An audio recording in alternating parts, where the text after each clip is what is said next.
Thank you, Mr. Chairman. Welcome. It's good to see you here. I want to thank you, General Bondi, and your staff, and all the men and women that work for you that keep us safe. I'd like to echo Senator Moran's comments from earlier. I am always open to conversations about where federal agencies can find savings and efficiencies, and I believe that is critically important for government accountability. However, I received outreach from local law enforcement in Nebraska about the possible transfer of high-intensity drug trafficking areas program to the Justice Department. They fear this recommendation from the Office of Management and Budget could hinder the program's ability to fight drug trafficking. I appreciated your comments before the House Appropriators earlier this week, confirming that HIDA will remain where it is in the Executive Office of the President.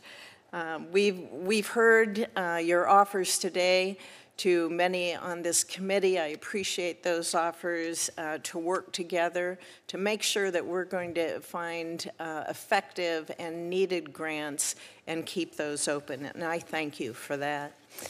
I continue to be concerned about the threat of the Chinese government. General Bondi, the threats that they pose to our critical infrastructure here in the United States, and that's whether we're looking at vulnerabilities in our communications network or with agriculture. The CCP is trying to exploit our information and our innovation every time. I want to recognize good work of the FBI field office in Omaha. They have been working proactively to address these state-sponsored foreign cyber threats, and especially where Nebraska's agricultural operations are concerned. How does the Justice Department's budget request support the essential work of FBI field offices so that they can address the rising threats both locally and regionally? We have numerous threats, as you well know, from China, and you discussed. And it's not, you know, we often talk about the physical threats to our citizens, but as you pointed out, the cyber threats are so very real in our country. There's not a day that goes by that we don't discuss that.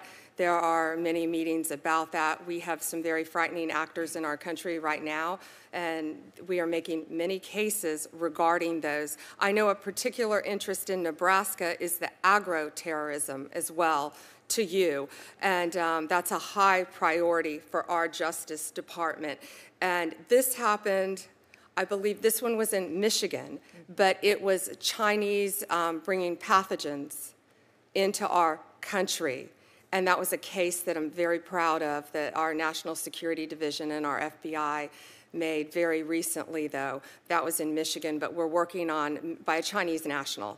Exactly. And, but we're working on many in Nebraska because of your farmlands, because of the demographics of your beautiful state. And I need to correct, though, I want to correct, though, that one thing that you said with the HIDA grants.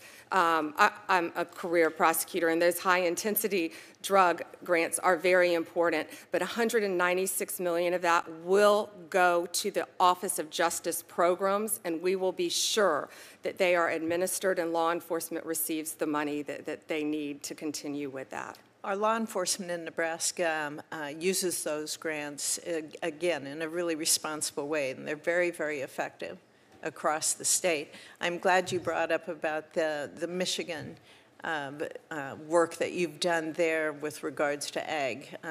Sometimes this country, because we're very, very fortunate to have food security. But when we look at that and the effect it would have on national security, if some of these adversaries that we have would interfere with that, it would be devastating, not just to my state, but to our country as well. I wanted to bring to your attention something else. We've seen evidence of rising cases of cargo theft since 2020. Estimates on the financial impacts of cargo theft are upwards of $35 billion annually. A major concern of mine, beyond the immediate harm that we see there to the multimodal supply chain, is the cartel activity that's involved in this. transnational cartels. They're increasing the turnover, that cargo theft to help fund all their criminal activities, and it's a huge increase.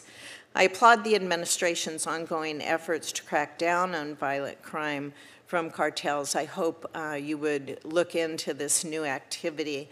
How do you think the department could optimize resources for federal law enforcement and prosecutors to investigate and disrupt these very, very sophisticated criminal groups like the cartels that are behind these thefts?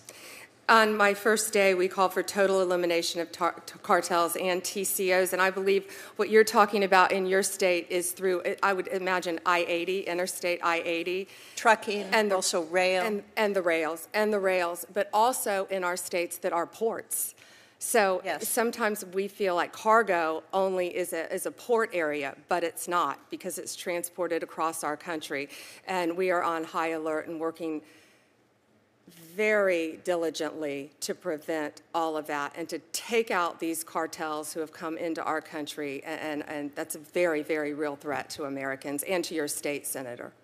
Thank you again, and thank you for the good work you and your team do every single day.